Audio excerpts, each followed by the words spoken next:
Hi everyone, Ben Fisher from Queen's University in Kingston, Ontario, Canada, and I'm going to give a quick rundown of switching our weekly football program to an annual yearbook.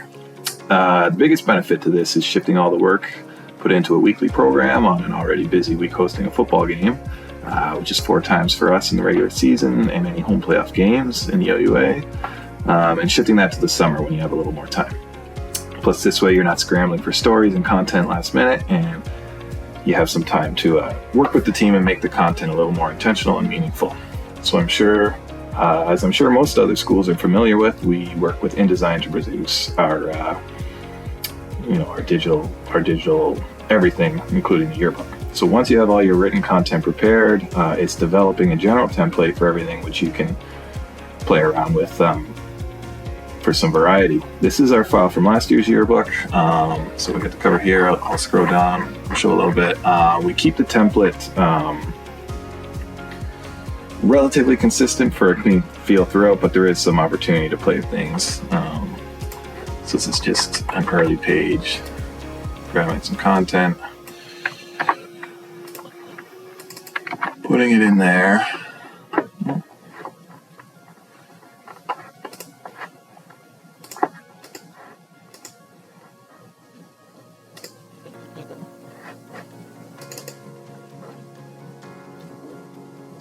Apologies for the loading time here,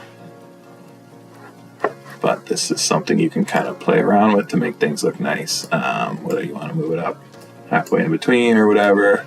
Once your template's set, it's really easy to play with things and make it look nice. Another thing I'll show, which I think is good, is QR codes are always valuable if you have really long features that you don't want to fit in there. You can always put the full feature on your website somewhere and QR code it through Site or whatever program you have. So that's what we did with the long feature here on the women's football team, which was a little later on in the program, which just saves space. We also work with our sponsorship teams and partner teams throughout the summer to plan for how much space we'll need for advertisements, and we factor that into planning when we're doing the content. So again, that's an easy addition once you have the space requirements and just getting the copy from your partners and placing that in where you've planned for it to be. So whether it's a half-page ad, we do quarter-page ads, or we do full-page ads. So that's getting content from the different partners we have and placing it where it needs to be. Sorry, this is actually, let me copy this one. And I'll move that one on, whether it's a PDF or a JPEG or PNG. Different types of way of getting it on, but it's really just playing with what you get and building out your program. So yeah, I'm not dialing that in as much as I should be, but just as a quick example. So for us, the biggest challenge is the team and roster pages because, at least for us, there isn't much turnaround time between like our media day and the season opener. I certainly love when we start the season on the road, because that gives us, an extra week to get the program off to the printers before it's in the fans' hand on which would be week 2, our home opener. But unfortunately, that's not the case for us, so we will have a quick turnaround. But I'll just go through the headshots and team photos here for an example. So after media day, it can be a bit of a rush labeling and cropping photos before inserting them into the program. I go alphabetical here because we don't always have the numbers set up right away. So this is stuff I can pre-build and have ready for media day. You get the roster on day 1 of training camp, get everything in there, and then just when you do have the photos from media day, get them labeled so it's a quick sort of, you can do this at night.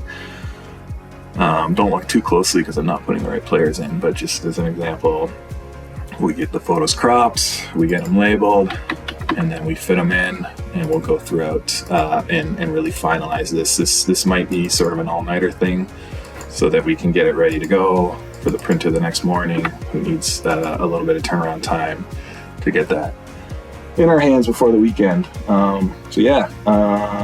Really just do as much work ahead of time as possible. Can always grab the roster, as I said, on day 1 and get that ready. And my last piece of advice is make sure you have a good relationship with your printing house so these can be back within the week and ready to hand out to fans on week 1. I hope this was a little bit helpful. Thank you, and K-Gap.